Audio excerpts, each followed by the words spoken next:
Assalamualaikum warahmatullahi wabarakatuh. Bismillah, alhamdulillah, salatan wa salaman ala rasulillah wa ala alihi wa sahbihi wa man wala.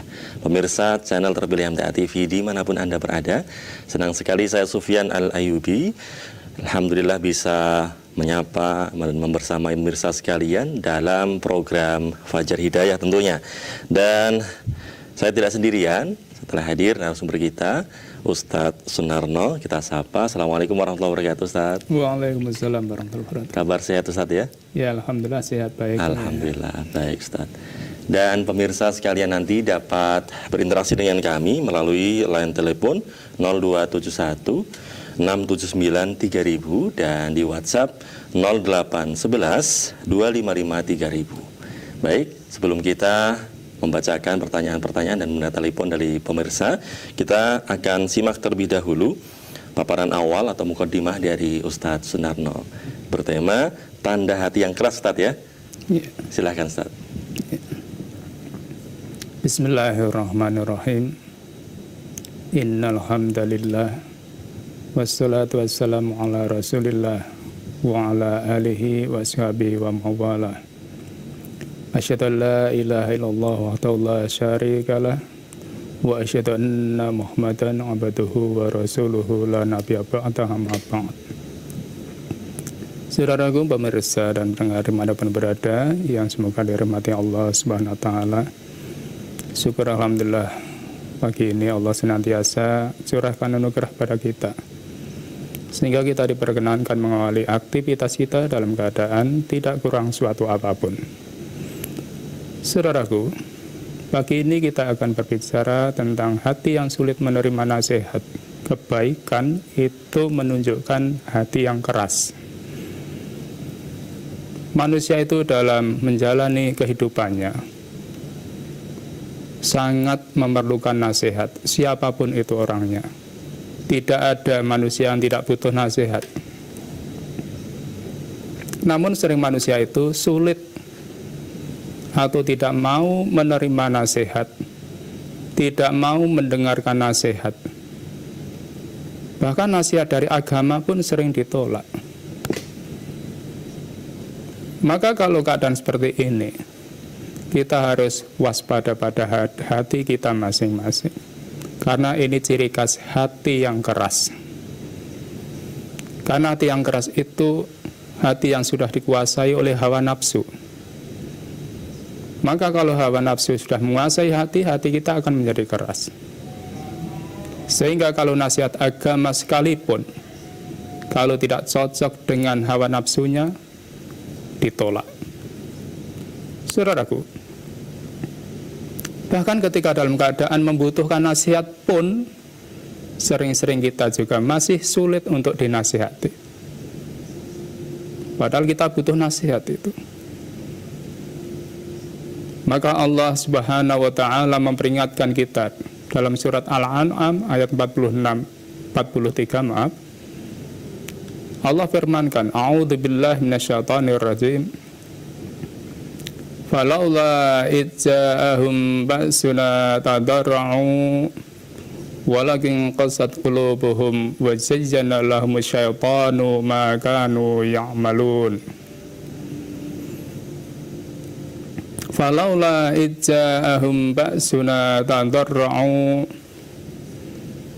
maka mengapa mereka tidak mendekat memohon kepada Allah dengan tunduk merendahkan diri ketika datang cobaan kami kepada mereka?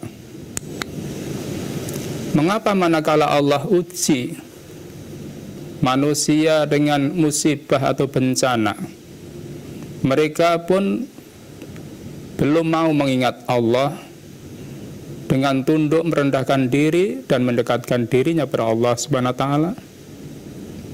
Ini peringatan pada kita. Kalau dalam keadaan susah saja atau prihatin kalau istilah Jawanya, masih tidak ingat kepada Allah yang Maha Pencipta, yang Maha Pemelihara, apalagi ketika dalam keadaan senang, dipastikan banyak lupanya pada Allah. Bahkan bisa melampaui batas. saudaraku. Kemudian Allah melanjutkan firman-Nya, walakin qasat qulubuhum, bahkan hati mereka menjadi keras. yakni hatinya keras, membangkang, tidak dapat tunduk patuh pada ajaran agama, tidak patuh pada ajaran Allah dan Rasul-Nya. Itu hati yang keras. Berbeda dengan orang yang hatinya lembut, hatinya lunak. Yang terjadi sebaliknya. Sebagaimana firman Allah, taqsairu minhu juludul ladzina yakhshawna rabbahum tsumma talinu juluduhum wa qulubuhum ila dzikrillah. Gemetar karena kulit orang-orang yang takut pada Tuhannya. Kemudian menjadi tenang kulit dan hati mereka di waktu mengingat Allah. Maksudnya inilah sifat hati orang yang hatinya lunak. Hatinya dihiasi dengan iman dan takwa, banyak berbakti pada Allah. Di saat mendengar kalam Allah yang Maha Kuasa, kalamullah dari Allah yang Maha Perkasa, yang Maha Pengampun, disebabkan apa yang mereka pahami. Jadi karena mereka paham dengan apa yang difirmankan Allah itu, kalau ayat itu menyangkut janji, dia pun akan berusaha dengan semaksimal bagaimana saya memperoleh janji yang dijanjikan Allah dalam ayat itu. Maka akan maksimal melaksanakan apa yang diperintahkannya. Namun kalau ayat itu berisi ancaman, berisi kecaman yang membuat gemetar kulit tubuh mereka karena takut kepada Allah SWT, maka akan berusaha maksimal merubah dari yang tidak baik menjadi baik. Itu usaha yang dilakukan. Jadi dari hari ke hari berusaha untuk berusaha lebih baik daripada yang kemarin. Baik itu akidahnya, baik itu ibadahnya, baik itu perilaku dan akhlaknya. Maka dalam hadis Bukhari juz 1 halaman 28 yang sudah populer itu, kita diberikan pelajaran. An Abi Musa anin Nabi sallallahu alaihi wasallam qala, dari Abu Musa radhiyallahu an dari Nabi sallallahu alaihi wasallam beliau bersabda, masalu ma ba'asani Allahu bihi minal huda wal ilmi kama salil ghaisil kasiri asoba arbon.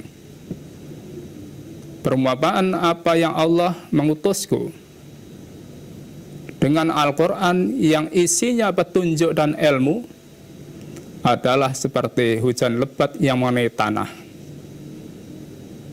Itu perumpamaan Al-Quran yang diajarkan oleh Rasulullah SAW.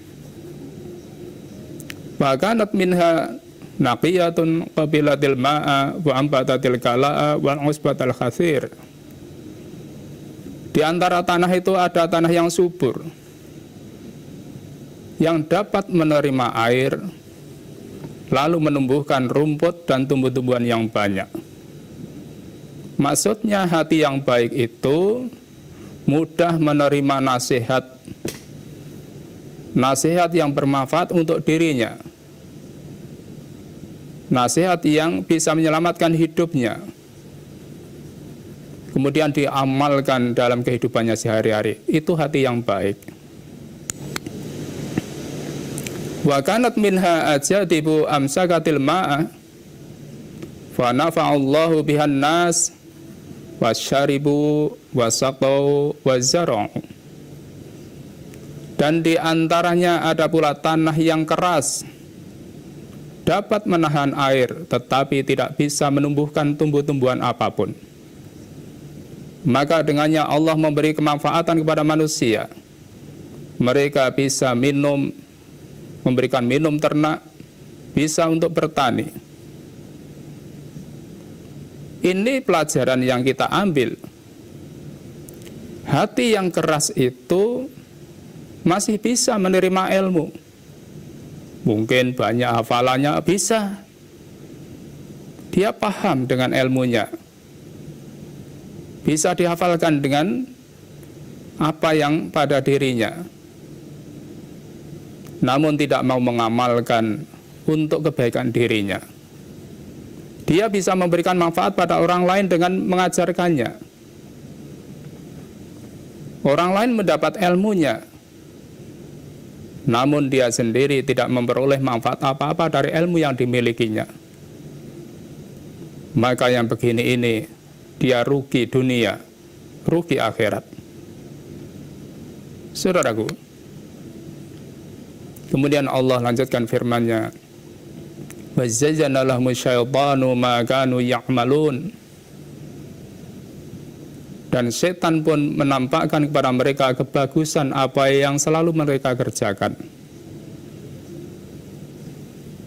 Setan menipu mereka, selalu menampakkan kebagusan perbuatan mereka, walaupun perbuatannya itu selalu mengikuti hawa nafsunya. Dan perbuatan itu bertentangan dengan petunjuk agamanya. Namun dia akan selalu merasa perbuatannya itulah yang terbaik untuk dirinya. Itu setan. Saudaraku, kemudian dalam ayat yang lain Allah firmankan, kalla bal rana ala qulubihim ma kanu yaksibun. Sekali-kali tidak demikian. Sebenarnya apa yang selalu mereka kerjakan itu menutup hati mereka. Al-Mutaffifin ayat 14. Maka Hasan Al-Basri beliau mengatakan bahwa yang dimaksud dengan ar-ron di sini adalah dosa di atas dosa. Orang yang berbuat kesalahan, berbuat dosa, namun tidak segera dihentikan. Maka kalau ini terjadi, akan menyebabkan hati kita menjadi keras, bahkan membutakan mata hati kita. Akhirnya hati itu bisa mati. Saudaraku, inilah peringatan Allah dan juga petunjuk Rasulullah. Bagaimana kita hidup, bisa menata hati kita masing-masing. Jangan sampai hati kita menjadi keras, sulit menerima nasihat. Dan itu pun akan merugikan kita di dunia, apalagi kelak di akhirat. Begitulah saudaraku, semoga bermanfaat untuk saya dan kita semuanya. Terima kasih. Baik, demikian tadi pemirsa mukadimah dari Ustadz Sunarno berkenaan dengan tanda hati yang keras, diantaranya adalah sulit menerima nasihat. Dan kita akan bacakan serta menerima telepon dari pemirsa di 02716793000 atau di 08112553.000 setelah jeda pariwara berikut ini.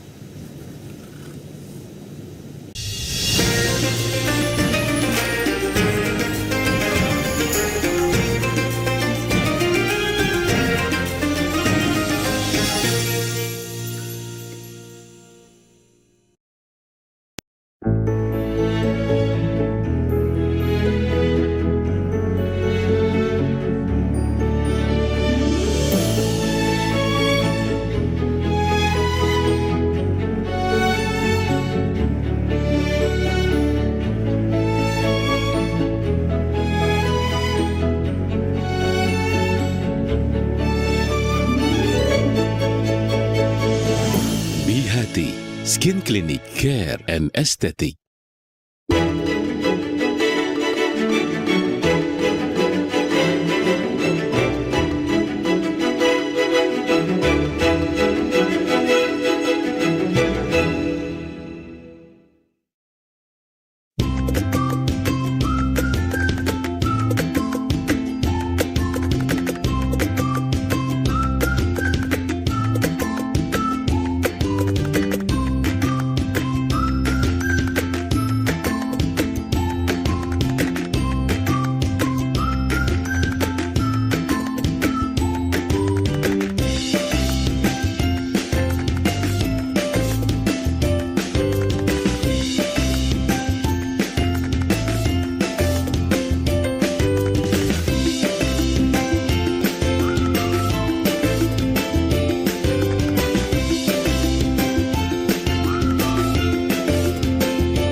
عن سهل بن سعد عن النبي صلى الله عليه وسلم قال: أنا وكافل اليتيم في الجنة هكذا، وقال بأصبعيه السبابة والوسطى. Rawahul Bukhari. Dari Sahal bin Sa'ad dari Nabi Sallallahu Alaihi Wasallam, beliau bersabda, saya dan orang yang memelihara anak yatim seperti ini di surga. Sambil beliau mengisyaratkan dengan dua jari beliau, yaitu jari telunjuk dan jari tengah. Hadis riwayat Bukhari, juz 7, halaman 76. Masya Allah, betapa menggembirakannya kabar ini untuk kita.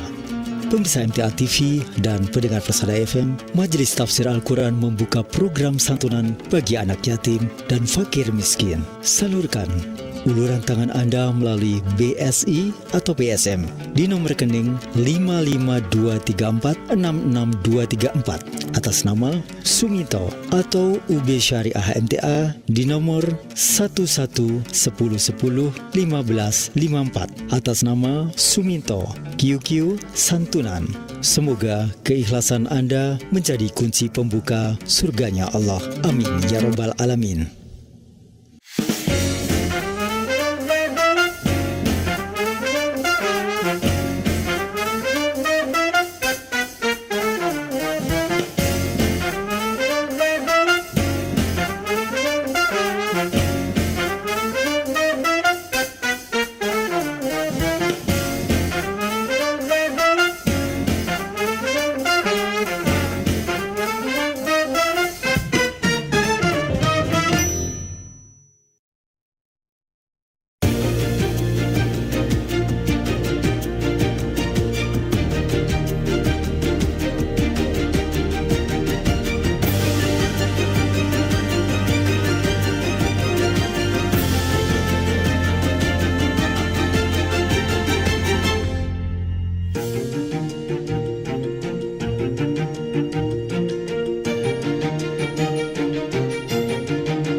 A'udzu billahi minasyaitonir rajim.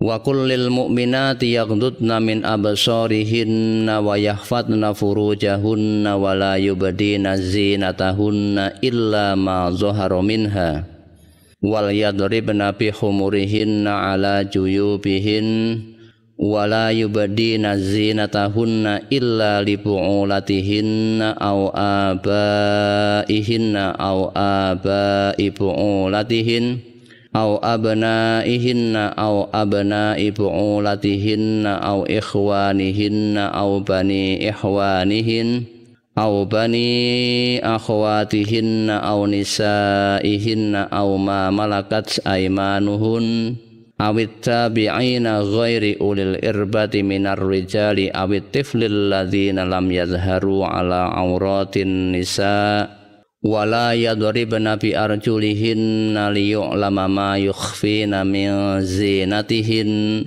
wa tubu ilallahi jami'an ayyuhal mu'minuna la'allakum tuflihun. Katakanlah kepada wanita yang beriman, hendaklah mereka menahan pandangannya dan kemaluannya, dan janganlah mereka menampakkan perhiasannya kecuali yang biasa nampak daripadanya. Dan hendaklah mereka menutupkan kain kudung ke dadanya, dan janganlah menampakkan perhiasannya kecuali kepada suami mereka, atau ayah mereka, atau ayah suami mereka, atau putra-putra mereka, atau putra-putra suami mereka, atau saudara-saudara laki-laki mereka, atau putra-putra saudara laki mereka, atau putra-putra saudara perempuan mereka, atau wanita-wanita Islam, atau budak-budak yang mereka miliki, atau pelayan-pelayan laki-laki yang tidak mempunyai keinginan terhadap wanita, atau anak-anak yang belum mengerti tentang aurat wanita. Dan janganlah mereka memukulkan kakinya agar diketahui perhiasan yang mereka sembunyikan. Dan bertaubatlah kamu sekalian kepada Allah, hai orang-orang yang beriman, supaya kamu beruntung.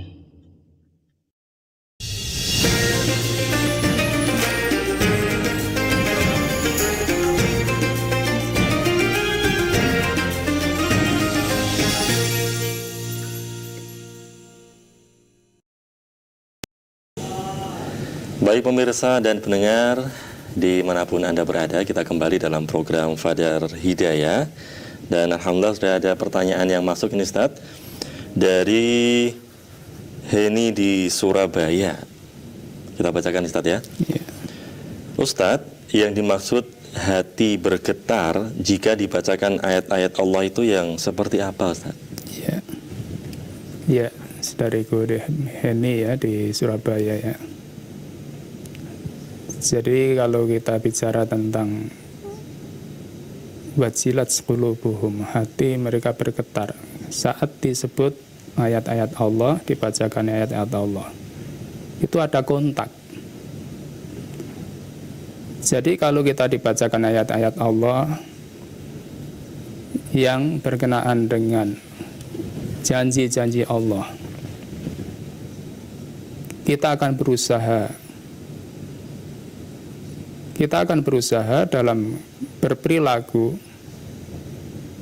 sesuai dengan petunjuk Allah, sehingga kita akan mendapatkan janji-janjinya. Namun kalau ayat-ayat yang dibaca pada kita itu ayat-ayat berkenaan dengan ancaman, maka kita berusaha akan merubah diri kita, apa yang kurang baik untuk menjadi lebih baik. Itu hati yang bergetar, berarti nyambung, kontak dengan apa yang Allah firmankan tadi.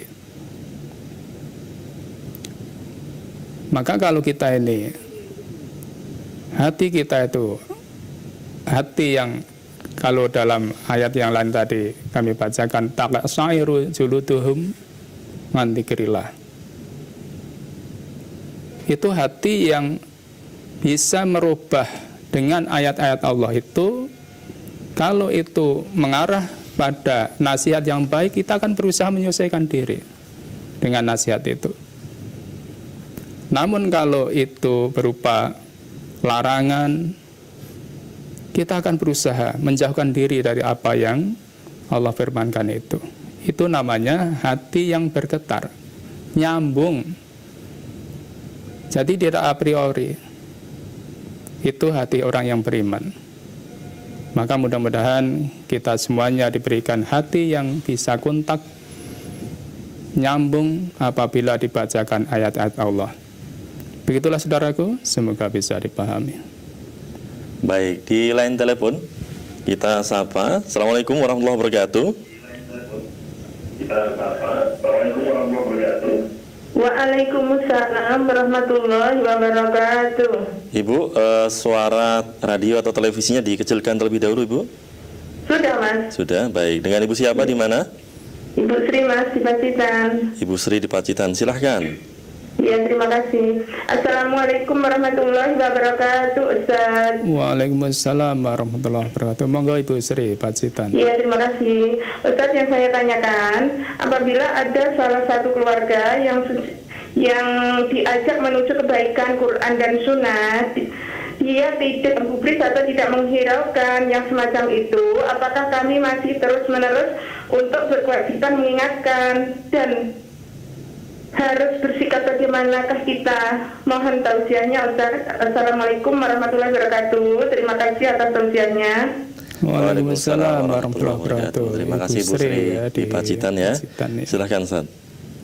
Jadi Ibu Sri ya, memang kita ini dalam rangka untuk menjaga kebaikan, apalagi dalam keluarga ya, kita terus, umpamanya kita menasihati untuk sholat, kita terus diperintahkan wa'mur ahlaka bis-sholah wastobir 'alaiha. Kalimatnya wastobir. Jadi terus menerus dalam mengajak itu, terus menerus itu kebaikan apa saja.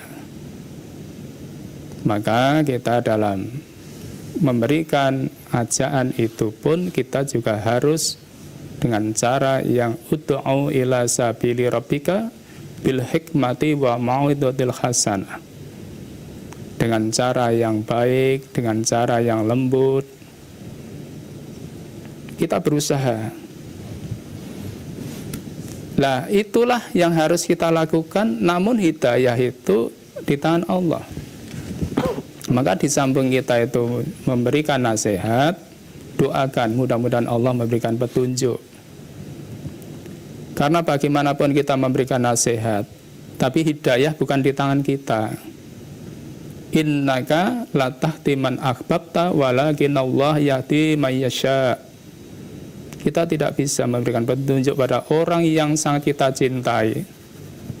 Namun Allah lah yang akan memberikan petunjuk pada siapa yang dikehendaki. Jadi Ibu, kita jangan bosan-bosan untuk memberikan nasihat. Terus kita nasihati sampai nanti Allah membuka hatinya, sambil kita doakan. Sambil kita doakan dengan cara yang baik, yang santun. Itulah dalam kita menasihati pada siapapun. Insya Allah dengan begitu orang itu akhirnya juga mikir nanti, karena fitrahnya nanti akan berbicara. Masa diajak baik tidak mau? Manusia itu semuanya kan punya fitrah. Jadi begitu Ibu. Jadi di samping kita memberikan nasihat secara lisan, kita juga kita doakan sehingga nanti mudah-mudahan Allah memberikan petunjuk pada keluarga kita. Begitu Ibu, semoga bermanfaat. Baik, kita kembali di WhatsApp Ustadz. Ada dari Andri di Salatiga ini Ustadz. Ustadz, apakah ada dalilnya habis berdoa dan habis sholat mengusap wajah ini Ustadz? Ya. Jadi tentang mengusap wajah ya. Jadi kalau dalil khusus tidak ada. Namun kita boleh mengusap wajah itu. Boleh mengusap wajah itu satu kebolehan saja. Namun jangan ada keyakinan kalau tidak mengusap wajah itu satu kekeliruan atau kesalahan. Jadi dalam berdoa itu intinya doanya itu. Setelah kita berdoa, mungkin ada yang mengusap wajah, ada yang mencium tangan, itu kan kebiasaan yang dilakukan. Itu hal mubah saja. Mubah saja, boleh. Namun jangan berkeyakinan harus begitu. Begitu saudaraku, semoga bisa dipahami. Baik, kemudian ada dari Supriyono di Batang ini Ustaz. Ustaz, apa boleh sholat ba'diyah Isya dilaksanakan sebelum sholat witir atau habis Isya langsung sholat witir ini Ustaz? Iya. Jadi saudaraku ya, dari Priyono di Batang ya, namanya aja sholat rawatib ya. Jadi kalau namanya sholat sunat rawatib itu dilakukan setelah yang wajib itu kita lakukan. Jadi kalau kita itu habis sholat Isya, selesai zikir dan seterusnya, lah kita terus sholat sunnah itu 2 rakaat. Itu namanya sholat sunnah rawatib. Itu yang dilakukan begitu. Dan nanti kalau malam bangun Ya sholat sendiri, sholat tahajud. Jadi kalau sholat namanya sunnah rawatib itu dilakukan setelah sholat wajib yang dilakukan itu selesai, dzikir selesai, dan seterusnya, terus kita lanjutkan sholat sunnahnya itu. Begitu saudaraku, semoga bisa dipahami. Baik, kita kembali di line telepon. Kita sapa. Assalamualaikum warahmatullahi wabarakatuh. Halo. Waalaikumsalam warahmatullahi wabarakatuh. Baik, dengan Bapak siapa di mana ini? Dari Pak Bunyadi Singkawang, Kalimantan Barat. Baik, silahkan Pak Bun. Assalamualaikum Pak Ustaz. Waalaikumsalam warahmatullahi wabarakatuh. Monggo Bapak. Ya, yang ingin saya tanyakan Pak Ustaz, mohon maaf, tadi kan mendengarnya baru pertengahan. Mohon kiranya Pak Ustaz mengulang yang golongan hati tadi itu Pak Ustaz. Ya Pak Ustaz, terima kasih. Assalamualaikum warahmatullahi wabarakatuh. Waalaikumsalam warahmatullahi wabarakatuh. Waalaikumsalam. Silahkan. Jadi Bapak ya, jadi tentang hati Bapak ya. Hati yang keras itu ciri khasnya kalau kita sulit menerima nasihat yang baik. Jadi kalau kita itu dinasihati kok tidak mau menerima, padahal itu nasihat baik. Dan kita pun butuh nasihat itu. Kok kita sulit menerima, apa bahkan tidak menerima. Kenapa tidak menerima? Kalau dalam ayat lain itu sudah dikatakan, afa kullama ja'ahum rasulun bima la tahwa anfusakum istakbartum. Kalau dalam ayat itu dikatakan, apa setiap datang seorang rasul yang memberikan pelajaran yang tidak sesuai dengan hawa nafsumu, tidak sesuai dengan keinginanmu, kamu menyombongkan diri, tidak menolak, tidak mau menerima, maksud saya. Maka kalau hati yang keras itu hati yang sudah dikuasai oleh hawa nafsu, maka kita mohon kepada Allah supaya hati kita ini hati yang mudah menerima nasihat. Hati yang mudah menerima nasihat tadi digambarkan dalam hadis Bukhari yang disabdakan Rasulullah tadi. Hati yang lunak itu digambarkan seperti tanah yang subur. Tanah yang subur itu kan begitu kena air bisa menyerap. Kemudian bisa menumbuhkan tumbuh-tumbuhan. Itulah kalau hati kita lunak, begitu menerima nasihat, petunjuk dari agama, kita amalkan dalam kehidupan.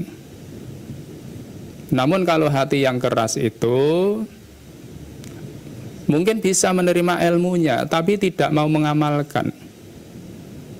Mungkin bisa hafal mungkin ya ayat-ayat Allah, ilmunya banyak. Namun kalau tidak mau mengamalkan, itu seperti tanah yang keras. Orang lain dapat manfaat dari ilmunya, tapi dia sendiri tidak memperoleh manfaat apa-apa. Kan rugi. Maka kita ini jangan sampai hanya bisa menerima ilmu, namun tidak bisa mengamalkan. Maka kalau seperti itu, menunjukkan hati kita itu keras. Begitu Bapak, semoga bisa dipahami. Baik, kita kembali ke WhatsApp ini Ustaz. Dari Ibu Suliani di Pacitan. Ustadz, di rakaat keberapa kita harus mengangkat tangan ketika bangun dari sujud? Apakah tiap-tiap rakaat harus membaca ta'awudz? Dan apa ada sholat sunnah sebelum isya? Terima kasih Ustaz. Ya. Ustaz. Jadi Ibu ya di Pacitan ya. Jadi yang pertama pertanyaannya Ibu ya, mengangkat tangan. Jadi mengangkat tangan itu ketika kita takbiratul ihram mengangkat tangan. Ketika kita mau rukuk mengangkat tangan. Bangun dari rukuk mengangkat tangan. Sudah 3. Lah yang keempat, setelah kita bangkit dari rakaat kedua menuju ke rakaat ketiga, itulah letak-letak di mana kita harus mengangkat tangan. Selain itu tidak ada. Itu yang pertama ya. Kemudian masalah ta'awud Ibu ya. Jadi ta'awud itu kita baca sebelum kita membaca ayat-ayat Allah. Sebelum membaca Al-Fatihah. Maka kalau kita itu sholatnya itu sholat berjamaah, kita membaca ta'awud, ya nanti setelah kita akan membaca sendiri. Kalau sholatnya itu jahar, namanya subuh, kita tinggal mendengarkan, nggak perlu baca ta'awud. Maka untuk baca ta'awud itu, di mana kita akan membaca ayat-ayat Allah, membaca Al-Quran, kita ta'awud.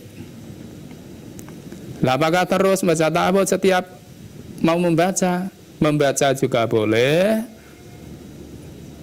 Kemudian kalau yang awal saja juga boleh.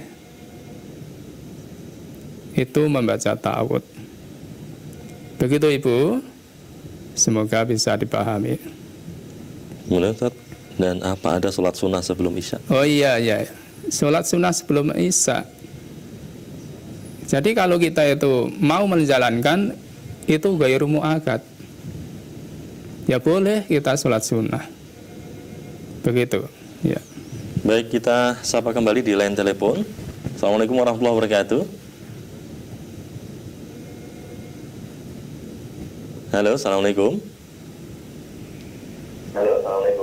Assalamualaikum. Waalaikumsalam. Ibu, suara TV atau radionya bisa dikecilkan terlebih dahulu. Halo. Assalamualaikum. Ustaz. Waalaikumsalam. Waalaikumsalam warahmatullahi wabarakatuh. Monggo Ibu. Tanah dari Palur, Mak. Ustaz. Ibu Sarno dari Palur. Suara TV atau radionya bisa dikecilkan dulu, Ibu. Iya, ini mau tanya. Iya. Kalau jikir sambil ratik-ratik masak boleh besar. Tapi kalau dengar radio apa sambil lihat TV boleh enggak ya Ustaz? Sama itu kalau dari sholat maghrib ke sholat isya waktunya kan pendek. Tapi kalau habis maghrib makan makanan terus belum batal, langsung sholat isya enggak ya Ustaz? Ya, itu saja itu. Ya. Itu saja Ustaz. Ya. Assalamualaikum. Waalaikumsalam warahmatullahi wabarakatuh. Ya Ibu Salma ya. Silakan Ustaz. Jadi begini Ibu ya. Jadi zikir yang kita dengan beraktivitas yang lain. Kalau itu zikirnya itu zikir yang bebas, boleh. Malah kita diajarkan udkurullah dzikran katsiran. Ingatlah kamu pada Allah dengan zikir yang banyak.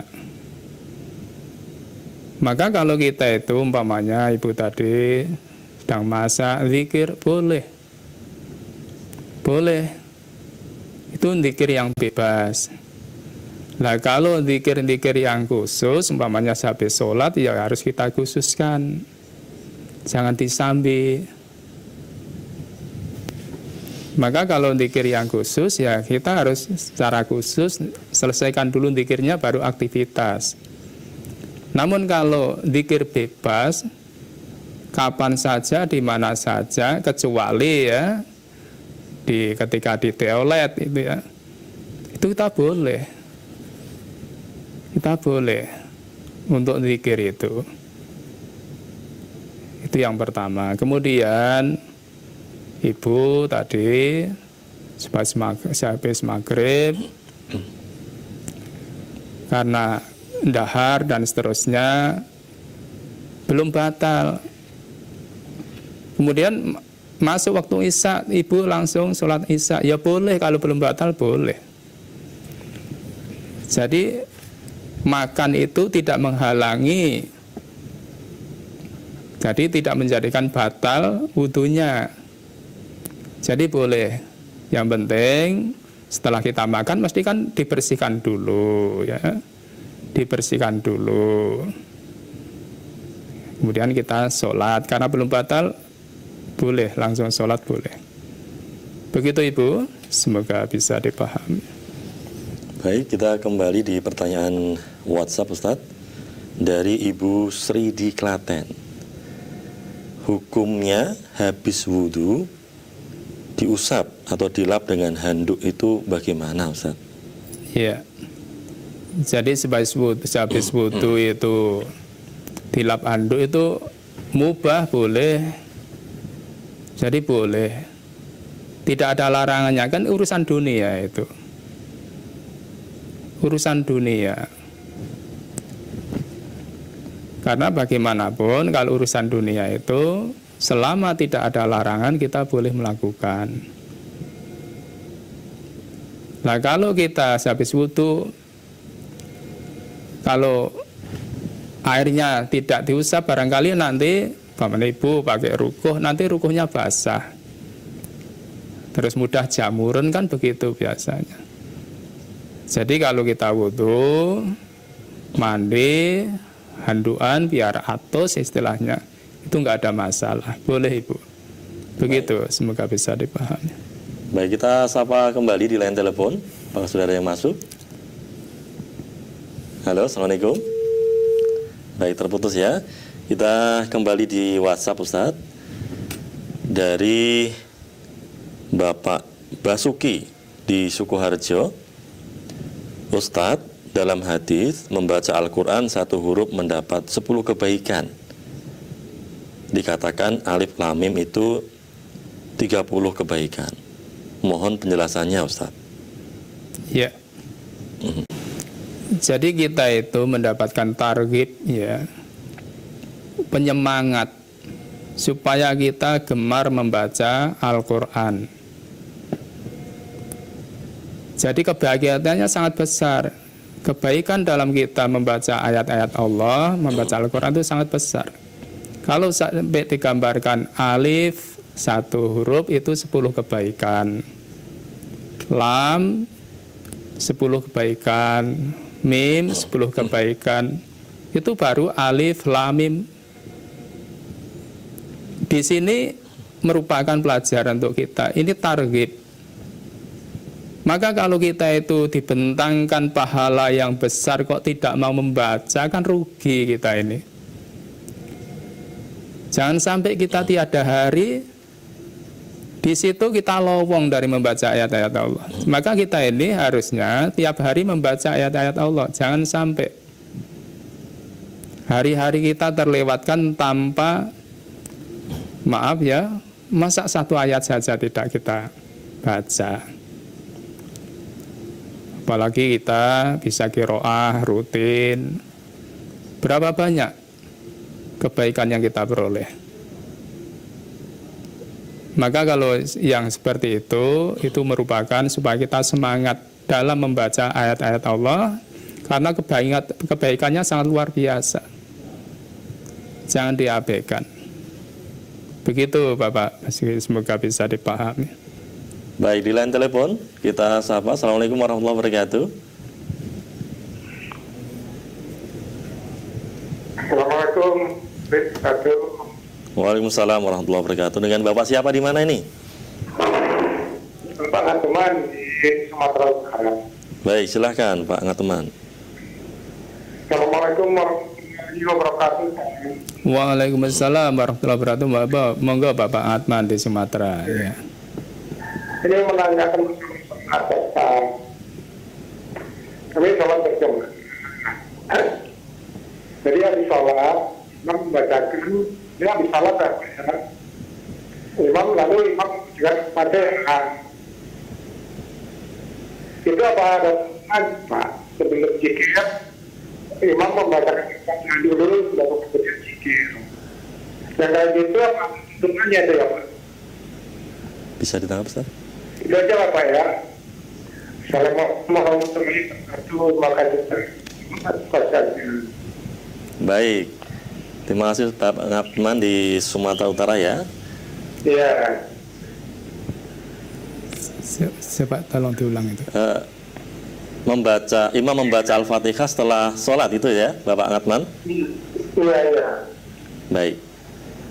Pertanyaan sudah kami tangkap. Terima kasih Bapak Ngapman. Iya. Ya, coba diulang pertanyaannya. Baik. Ustadz, hukumnya imam dalam sholat berjamaah setelah salam membaca Al-Fatihah baru berzikir itu seperti apa? Iya. Gitu. Ya. Jadi Bapak ya, jadi kita itu diajarkan. Kalau dalam hal ibadah Bapak ya, al-aslu fil ibadati atau kaifu wal ittiba itu kan dalam ibadah. Asal dari ibadah itu menunggu perintah atau ada contoh. Maka yang diajarkan pada kita setelah sholat itu dzikir. Yang diajarkan oleh Rasulullah setelah sholat selesai, kita diajarkan membaca istighfar 3 kali. Setelah itu kita diajarkan membaca Allahumma antas salam wa minkas salam dan seterusnya sampai selesai. Terus kita diajarkan membaca tasbih 33 kali, tahmid 33 kali, takbir 33 kali. Kemudian ditutup dengan membaca tahlil, la ilaha illallah dan seterusnya. Itu yang diajarkan pada kita. Setelah itu selesai, kita diajarkan juga supaya membaca ayat kursi. Dalam hadis itu diterangkan, barang siapa yang sehabis sholat membaca ayat kursi, tidak ada yang menghalangi dirinya masuk surga kecuali kematian. Atau ingin membaca yang lagi membaca Qul a'udzu birabbil falaq, Qul a'udzu birabbin nas. Itu yang diajarkan saja. Lah kalau sampai sholat membaca Al-Fatihah, maaf, saya belum mengerti mengambil dalil dari mana ya. Jadi kita jalani saja yang sudah mengerti Bapak. Maka kalau kita belum mengerti ya jangan ikut-ikut. Jangan ikut-ikut. Kita jalani saja yang kita diajarkan dan sudah kita pahami. Begitu Bapak, semoga bisa dipahami. Terima kasih. Pertanyaan dari Bapak Ngapman di Sumut sekaligus mengakhiri jumpa kita di pagi hari ini, Ustaz. Terima kasih atas materi dan ilmu yang telah disampaikan. Ya. Assalamualaikum warahmatullahi wabarakatuh. Waalaikumsalam warahmatullahi wabarakatuh. Ya. Baik pemirsa dimanapun Anda berada, demikian program Fajar Hidayah di kesempatan pagi hari ini. Semoga bermanfaat. Saya Sufyan Al-Ayubi dan segenap kru yang bertugas undur diri.